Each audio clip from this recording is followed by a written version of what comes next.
Good morning.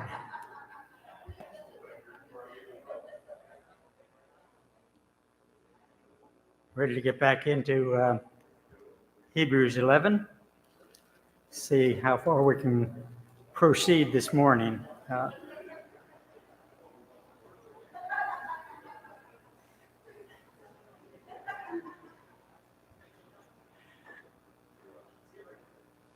Okay, Randall, we're ready.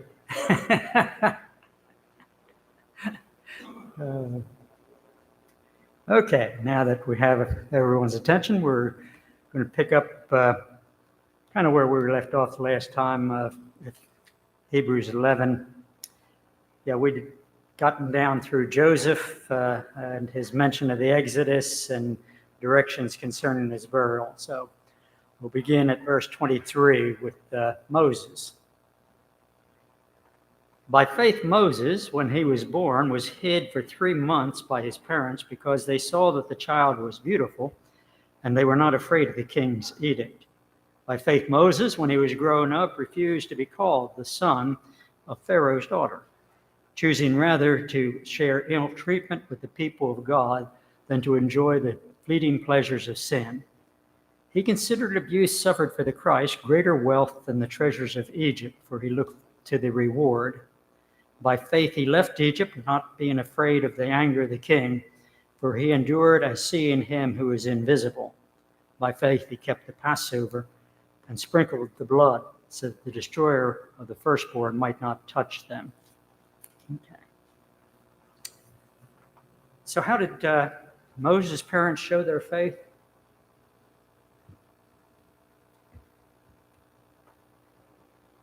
Hiding their son. Now, the interesting thing that's stated about them, it wasn't just that this was their son.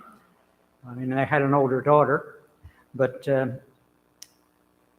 they saw something about him. The King James saw that he was a proper child, which is old usage of the word proper, indicating that he was attractive. And to them, this seemed to indicate that he had a destiny. There was something that God had in store for him. Now, I'm not sure why that would be the case, but they had foreseen that in this child there was something that God had planned for him. So they hide him because they're not afraid of the king's edict. It was commanded that all the male children at that time would be killed. So this was a means of trying to cut down the rapid expanse of the Jewish people in Egypt while they were slaves. This would be a temporary measure, of course, because they didn't want to lose all their slaves. But at the same time, the people were multiplying much too rapidly as far as Pharaoh was concerned. So then Moses shows his faith when he grows up by doing what? What does he do? We read it? Is anybody awake yet? Okay.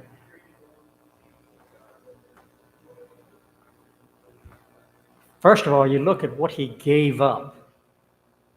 He, though a Hebrew, was born and raised in a family of great privilege. He's the adopted grandson of the Pharaoh at this point. He had the ability or everything that the kingdom could possibly offer him was at his feet. So he grows up in all the wisdom of the Egyptians, and a lot to be said about that. But I'm not going to go into it in detail. You need to get the book None of These Diseases by S.I. McMillan. He talks about the medical practices of Egypt at the time of Moses. This would be the things that he could have learned from the wisdom of the Egyptians. But it is so crude at that point. Many of the things that they advised were actually terrible things to do as far as health was concerned. And yet Moses, on the other side, in giving the law, makes absolutely none of those mistakes that the Egyptians made. Now, there's a lot of health requirements in the law. And as you read through those, you wonder, how could it be that he got all this right if he grew up with such a bad education when he was being taught everything wrong, basically, through the Egyptians? Whether God instructed him, it is by inspiration that he is the only way he could have known this, because certainly the Egyptians did not know the wisdom that he had. Okay. So he gives up the privilege of that family, of being in the household of Pharaoh, and chooses rather to suffer affliction with God's people. Go back to Genesis, if you will, for a moment. 2nd chapter.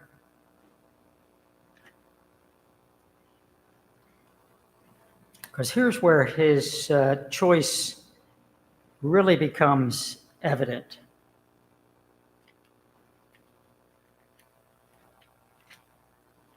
I'm not, as I read it, I'm not sure that this is exactly what he had planned would be the outcome of his actions, but he makes a choice to side with the Hebrews.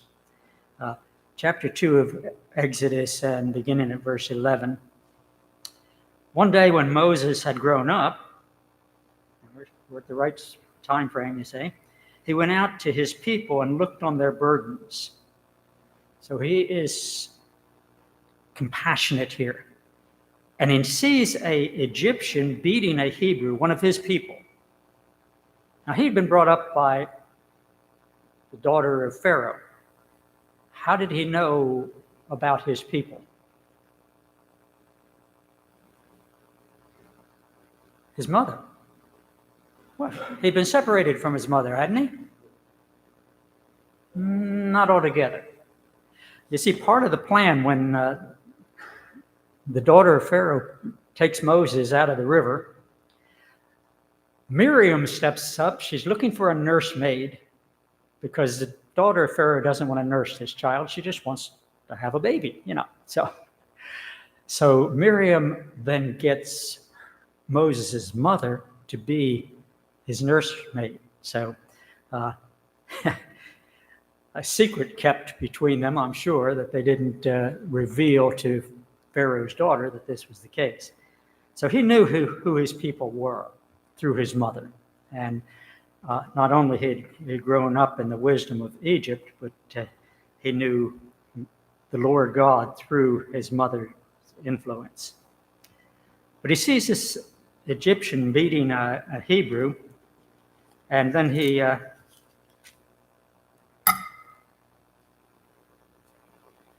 this is what he does. Well, he looks this way and that way. And seeing no one, he killed the Egyptian and hid him in the sand. When he went out the next day, you see, this was just because the Egyptian was beating one of his family, one of a Hebrew. And so he was enraged by that.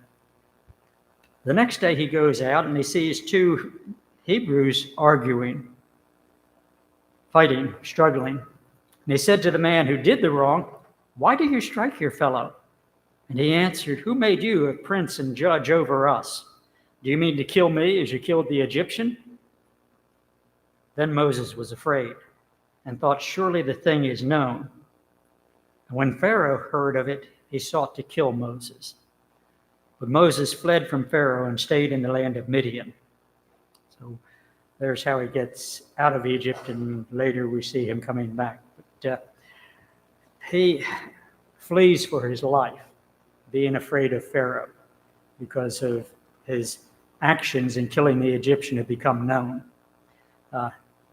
And It started with just the other Hebrews knew it, but they knew that once it got out into that,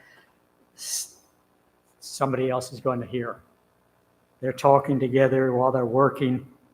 One of the Egyptian overlords is going to hear, and then it might get reported. So, and it did, because obviously Pharaoh heard of it and wanted to kill Moses. And so Moses, being afraid, flees Egypt. Okay. But choosing rather to suffer with God's people than enjoy the fleeting pleasures of sin. What he had in Pharaoh's house, the wealth that was there, everything at his feet, whatever he wanted, whatever he desired, was his.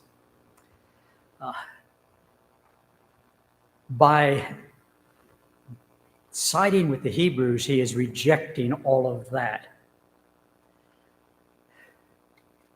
And in his eyes, as Hebrews describes it here, to stay in Pharaoh's palace, to not have helped his brother, would have been sin.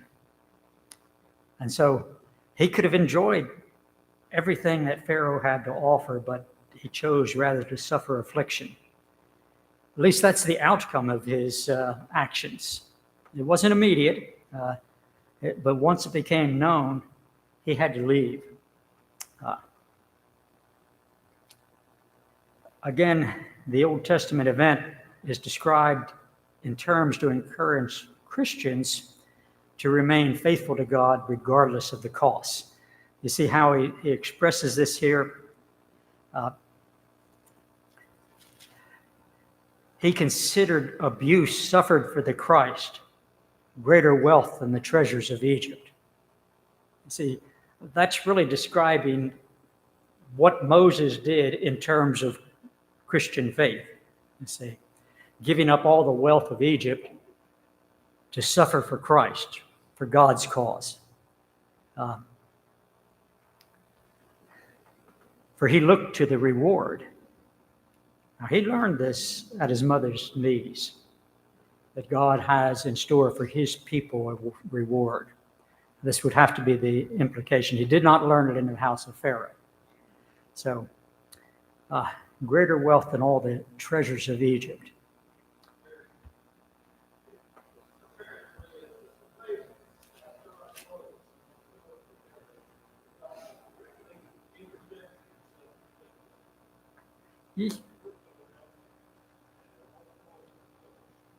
Yeah. This choice that he makes at the time when he decides to save that Hebrew, he's pushed into a situation, basically, which, as you follow down, this is something that God really intended. Because if he remained in Egypt, if it was found out who he was in Egypt, eventually he might be a slave. But by having to leave Egypt, he grows up, and then God calls him back to Egypt when God thought he was ready for the job, to deliver his people. Yeah, this is what was foreseen in the face of Moses as a baby, that God had something great in store for him to lead his people out of Egypt. Greater wealth than all the treasures of Egypt. So whatever the Hebrew Christians had to suffer, it's worth more than all the treasures of Egypt. The reward that God has in store for us, far greater than all the treasures of Egypt. It's hard to imagine the wealth that they had at that point. At least this would be for Pharaoh in the house where Moses had been brought up. If you had opportunity, I don't know if you went to King Tut's exhibit when it was in Dallas. I saw it in New York, but it was pretty impressive, the treasures that were displayed there. And this was just a small token, basically, because much of the wealth of Egypt had been plundered long before and all the tombs robbed. But that just kind of gives you a little glimpse into what Moses was giving up when he chose to help his fellow Hebrew. And what he's doing here in bringing up this case specifically is, regardless of whatever they had to give up as Christians, it's going to be worth far more. He'd exhorted them along this line back in chapter 10. You recall in former days, after you were enlightened, you endured a hard struggle with suffering, sometimes being publicly exposed to abuse and affliction, sometimes being partners with those so treated. For you had compassion on the prisoners, and you joyfully accepted the plundering of your property, since you knew that you yourselves had a better possession and an abiding one. You see, now when he gets to the case of Moses, he states Moses' faith in a way reminiscent of what he had said to the Christians here back in chapter 10. So this is a way of exhorting them to whatever they have to suffer for Christ, the reward is worth more than all the treasures of Egypt. And so abuse suffered for the Christ. That's what the Christians were facing, you see. Abuse suffered for the Christ is worth more than all the treasures of Egypt. Verse 27, he says, by faith he left Egypt, not being afraid of the anger of the king. Well, wait a minute. The passage we were just reading in chapter 2 of Exodus said explicitly he was afraid of the anger of the king. So it's not that incident that he's talking about. What's he talking about then? When does Moses leave Egypt not being afraid of the anger of the king? Well, you only have two choices because he left Egypt twice. Once when he was fleeing from a king, and another when he was leading his people out of Egypt. And it's at this point he has seen the power of God, and he knows that God is the Lord. And so whatever he faced there, it was without fear. We see, as you continue in Exodus chapter 3 on, with all the 10 plagues, as Moses is called to go back and to lead the people out. He goes before Pharaoh and demands, let my people go.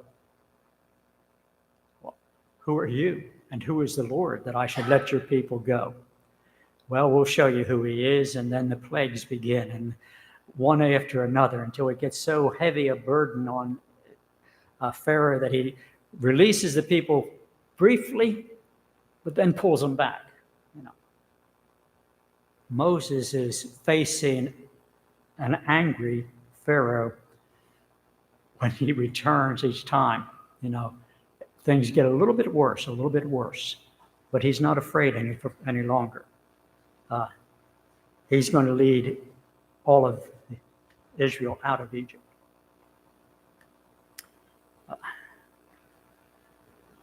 He endured as seeing him who is invisible. Of course, right from the first verse of the chapter, he's been illustrating this in different ways. Faith is conviction of things not seen. So seeing him who cannot be seen, he endured through faith. As seeing him who is invisible. God at his right hand as he led the people. Okay, then he gives the example of the Passover. And how was that an act of faith? He kept the Passover. By faith, he kept the Passover and sprinkled the blood so that the destroyer of the firstborn might not touch them.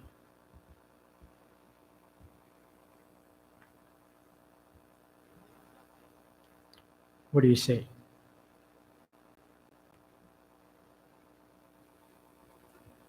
Like Moses being given directions. Of course, there was the warning that what was going to take place. He knew that the firstborn would die throughout all Egypt. But God gave specific directions so that the Israelites' firstborn children would not die. Moses follows those directions. That reminds you of anybody else who was being warned of something that was going to happen and follows God's specific directions in order to save his family? Noah. Yeah, exactly. And so Moses, in the similar way, and this is very specific. You kill the sheep, you roast the body, but the blood you sprinkle on the doorpost and over the door.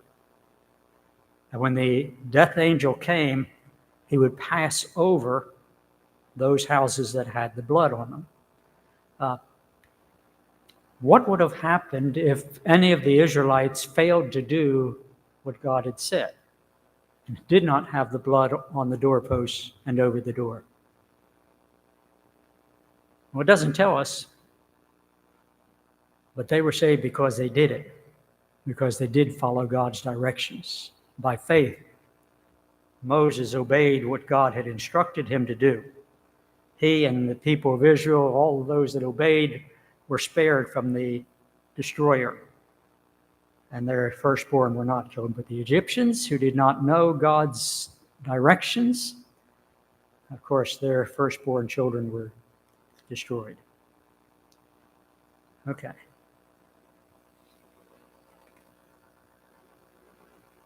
Paul, this example of the death angel passing over the family of Israel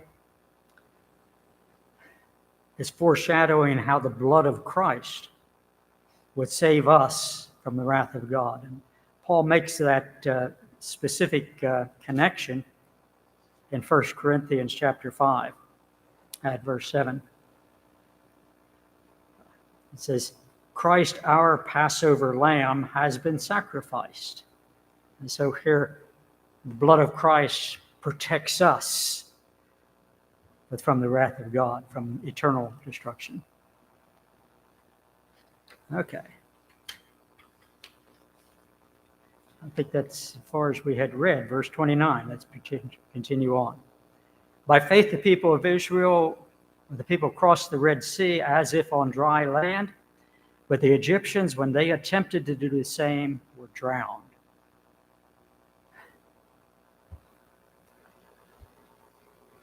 This event, I love the way that it was displayed in the old Charlton Heston 10 Commandments movie. Have any of you seen the old version where he's standing there in front of the sea and the sea parts and they walk through the midst of the sea and then come up on the other side, and the Egyptians pursuing them come down into the midst of the sea themselves. But the wall of water doesn't stay standing. Once the Israelites were through, it came down and they were drowned. Tremendous event, and something which no human explanation can explain. This is a miracle of God. The fact that it happened, I don't think we can dispute if we believe God's word. It is something that took place. Okay.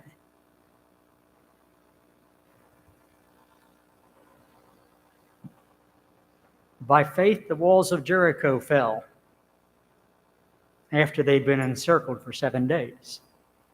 Whose faith? The walls of Jericho didn't have any faith. But he says, by faith, the walls of Jericho fell.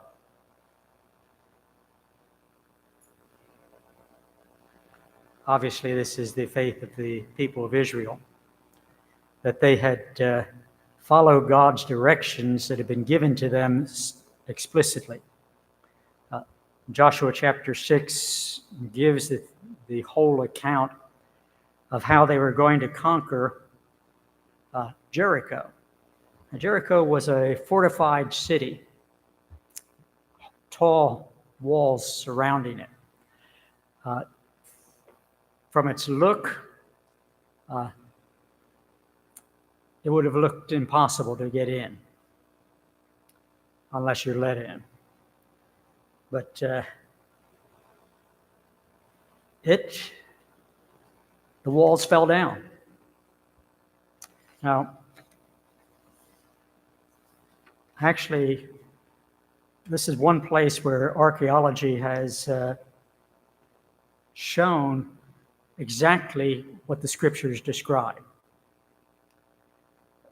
Both in the 19th and 20th centuries, there were several organized excavations carried out at Jericho. The most notable of those were by the British archaeologist John Garstang between 1930 and 1936, and Kathleen Kenyon between 1952 and 1958. Garstang found that the city walls had fallen. There were burned stores of grain and evidence of the destruction of the city by fire, all of which he dated about 1400 BC, right in line with the biblical chronology of the city's destruction. After the walls fell, the people were to go in, take the city, and then after they had taken everything of value out of the city and killed those in it, burn the city with fire, which they did.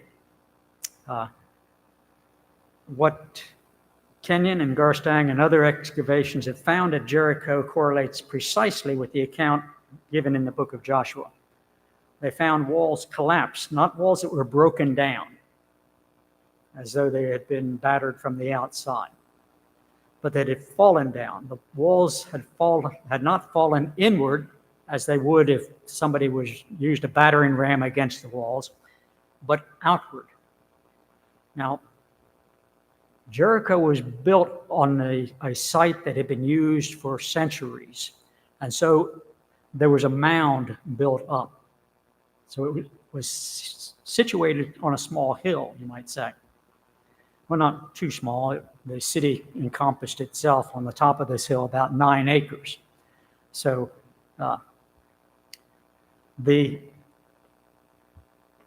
outward ramp that goes up the side of the hill, now as the walls fall outward, instead of being smooth and hard to climb, they're given a ladder to go into the city.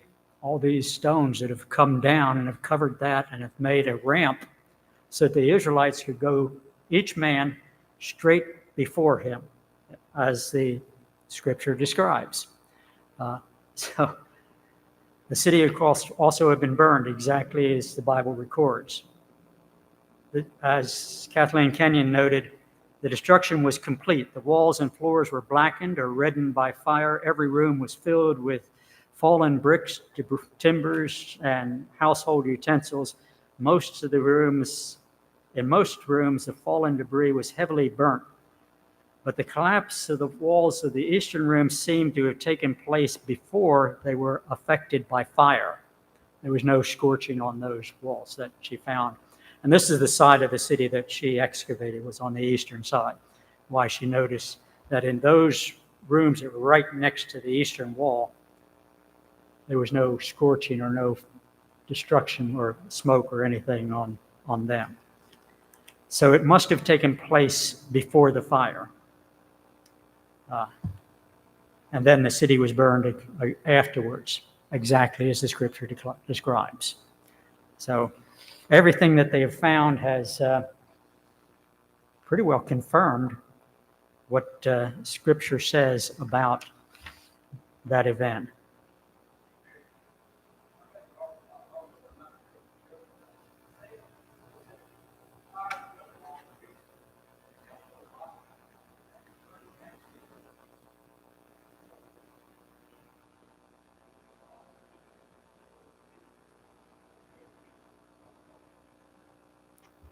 Well, the roof of every city, every house in the city had fallen down. At this point, the city had been totally burned. The walls had collapsed outward. And after they had plundered the city and taken, then it was to be burned entirely, which they did. Okay. Now,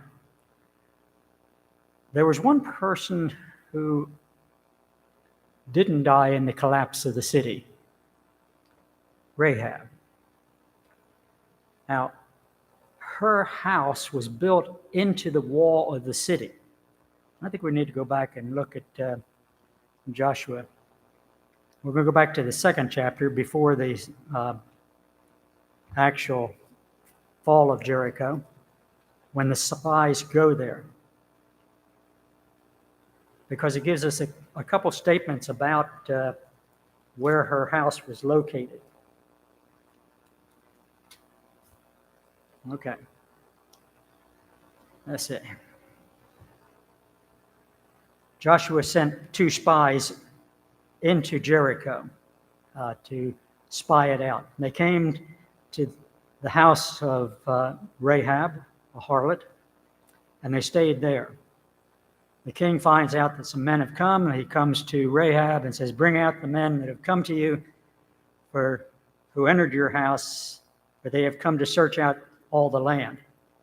But she answered, but she had taken the 2 men and hidden them, and said, "True, men came to me, but I do not know where they came from. And when the gate was closed at dark, the men went out. Where the men went, I don't know. Pursue them quickly. You may overtake them." So here she is lying to those who are searching for these 2 spies. So where did she hide them? Okay. Verse 6 tells us, she had brought them up to the roof and hid them with the stalks of flax which she had laid in order on the roof. And so her house is built high on the wall. Of course, there's a window through the wall where she lets the men down. That's in the 6th chapter. You see them escaping by going down a rope out the window. So it's built right into the wall and at a high enough level that her roof, she had a roof there. This would not underneath another house. You see, in this, there could be several built into the side of the wall or up against the wall. But her roof was up on the sun level, say, where she could dry flax up on the roof, and that was a common thing to do. And that's where she hides the spies. Why didn't her part of the wall fall?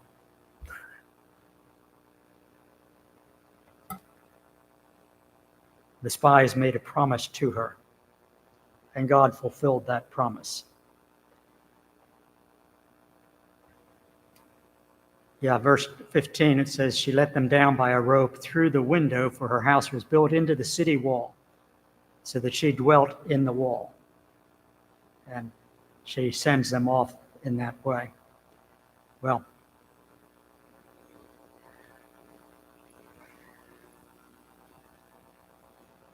she encourages the spies by telling them what the people of Jericho had known. She said to the men, "I know the Lord has given you the land, and that the fear of you has fallen upon us, and that all the inhabitants of the land melt away before you. For we have heard how the Lord dried up the waters of the Red Sea before you when you came out of Egypt, and what you did to the 2 kings of the Amorites that are beyond Jordan, to Sihon and Og, whom you utterly destroyed. And we have heard it. And as soon as we heard it, our hearts melted, and there was no courage left in any man because of you. For the Lord your God, he who is God in heaven above and on earth beneath. Now then swear to me by the Lord that as I have dealt kindly with you, you also will deal kindly with my father's house, and give me a sure sign. Save alive my father and my mother, my brothers and sisters, and all who belong to them, and deliver our lives from death. And the men said to her, our life for yours. If you do not tell this business of ours, then we will deal kindly and faithfully with you when the Lord gives us the land. So, because of this oath that she compels the spies to make, her house is spared. And it doesn't fall. If it had fallen, and the reason her family is spared is because she was told, anybody that you want saved, your family, get them in this house. Don't let them go out into the streets. If they do, their blood will be upon their own heads. But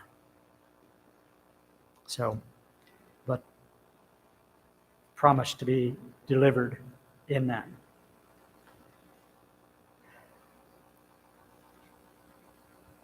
Now, what does this case of Rahab say about God's grace?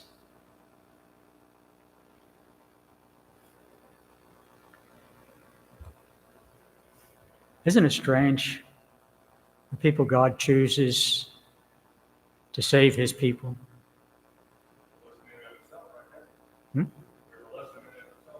Exactly. Rahab, the harlot, the prostitute, of all the people of Jericho that the spies could have gone to, they go to that house, and she's the one who basically saves them, and she's saved because of her faithfulness to God, because she believes in God. She's heard what God has done, and all the people of Jericho are trembling at that. And she encourages these spies, and I'm sure that report was taken back. The people are terrified of us. And so there's that. But there's more than that. She's spared because she had proven her faith in the Lord by taking a risk in hiding these spies. Even though she knew if they were caught and that she had hidden them and lied about it, that would be the end for her. But she feared God. So she's spared, but more than that, she's accepted into Israel.